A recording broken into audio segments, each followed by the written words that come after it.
If you love any recipes with potatoes, then watch this till the end.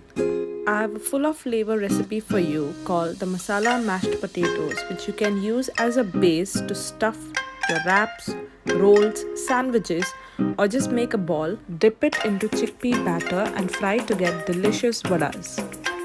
So what are we waiting for? Let's get started.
This recipe is a total hit in my home, so do try it out and don't forget to like, share and subscribe.